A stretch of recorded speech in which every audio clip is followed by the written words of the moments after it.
লেখাপড়ার খরচ মেটাতে লেবুর শরবতের দোকান দিয়ে মাসে প্রায় 50,000 টাকা আয় করছেন বিশ্ববিদ্যালয় পড়ুয়া মোহাম্মদ আবির হোসেন লিটন। নিজের খরচ মিটিয়ে তিনি পরিবারেও টাকা পাঠাচ্ছেন। তীব্র গরমে যখন মানুষ অতিষ্ঠ, তখন বরিশালের ব্যস্ত রূপাতলী বাস টার্মিনালে তার সতেজ নামের স্টলটি ক্লান্ত পথচারীদের প্রশান্তি দিচ্ছে।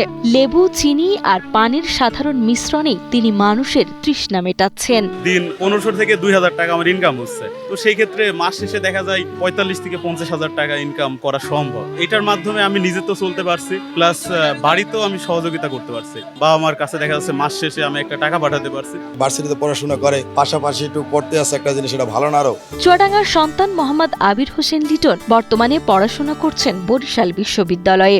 অভাবের সংসারে বড় হওয়ায় শুরু থেকেই বিশ্ববিদ্যালয়ের খরচ জোগানো তার জন্য ছিল বেশ কঠিন। প্রথম দিকে খরচ জোগাতেই টিউশনির চেষ্টা করেও ব্যর্থ হয়ে অনেকটাই দিশেহারা হয়ে যান তিনি। তবে হার না মেনে নিজের খরচ নিজে মেটানোর তাগিদে 3 বছর আগে ছোট্ট পরিসরে এই শরবতের ব্যবসা শুরু করেন লিটন।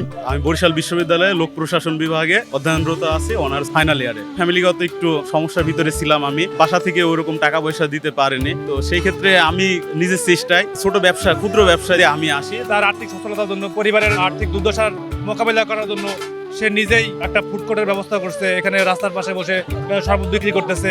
সে শীতের সময় ডিম বিক্রি করে, বিভিন্ন ধরনের কাজকর্ম করে তার নিজের খরচ নিজে চালায়। নিজে লেখাপড়াকে পাশাপাশি লেবুর শরবত বিক্রি করে, খুব ভালো লাগতেছে। এটা ভাইয়া দেখা থেকে আমাকে অনেক কিছু শেখার আছে। আজকের এই অবস্থানে আসার পথটি তার জন্য মোটেও সহজ ছিল না। উচ্ছেদ অভিযানের কারণে বারবার স্থান বদলাতে হলেও লিটন কখনো হাল ছাড়েননি। শুরুতে তার স্টলে দিনে মাত্র 100 টাকার মতো বিক্রি হতো, কিন্তু অদম্য ইচ্ছাশক্তির কারণে সেই বিক্রি এখন বহুগুণ বেড়েছে, যা তাকে পড়াশোনা শেষে গতানুগতিক চাকরির পেছনে না ছুটে একজন সফল উদ্যোক্তা হওয়ার স্বপ্ন দেখাচ্ছে। লিটন সবসময় একজন আত্মনির্ভরশীল ও স্বপ্নবাজ মানুষ। ও ওর পড়াশোনার স্বপ্ন পূরণের জন্য কখনোই কোনো কাজকে ছোট বলে মনে করেনি। লিটন যে আসলে একটা লেবুর শরবতের দোকান দেয়, সেটা আসলে একটা দোকান না, শুধুমাত্র এটা ওর স্বপ্ন পূরণের সারথি হিসেবে কাজ করে। আমার এইখানে বাস স্ট্যান্ড, রোদ গরম, এইখানে লেবু শরবত কিন্তু চলবে। দেখা যাচ্ছে শীতের সময় আমি ব্যবসাটা চেঞ্জ করি, সেটা হয়ে যায় ডিম অথবা দুধের। তো কোট্টায়ের ভিতর থেকে আমাদের উচিত বের হয়ে আসা। তার এই আত্মনির্ভরশীল হওয়ার চেষ্টা বিশ্ববিদ্যালয়ের অন্যান্য সহপাঠীদেরও দারুণভাবে অনুপ্রাণিত করছে। স্বপ্ন আর পরিশ্রম থাকলে যে কোনো ছোট উদ্যোগী যে বড় সম্ভাবনা তৈরি করতে পারে, লিটন তারই উজ্জ্বল দৃষ্টান্ত।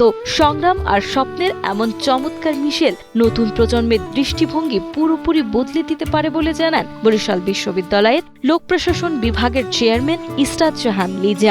আমাদের শিক্ষার্থী হিসেবে লিটন খুবই ভালো করছে। তার মধ্যে যে এই জিনিসটা জাগ্রত হয়েছে যে কোনো কাজে ছোট নয়, সে জিনিসটা আমাকে বেশ অনুপ্রাণিত করেছে। অনেকে টিউশনি করে, বিভিন্নভাবে তার উপার্জন করতে পারে, বাট সে নিজের প্রচেষ্টায় ছোট ব্যবসার মাধ্যমে শুরু করেছে এবং সাথে সাথে সে বিভাগের পড়াশোনা চালিয়ে যাচ্ছে খুব সুন্দরভাবে। এবং আশা করছি ভবিষ্যতে সে একজন সফল উদ্যোক্তা হিসেবে নিজেকে গঠন করতে পারবে।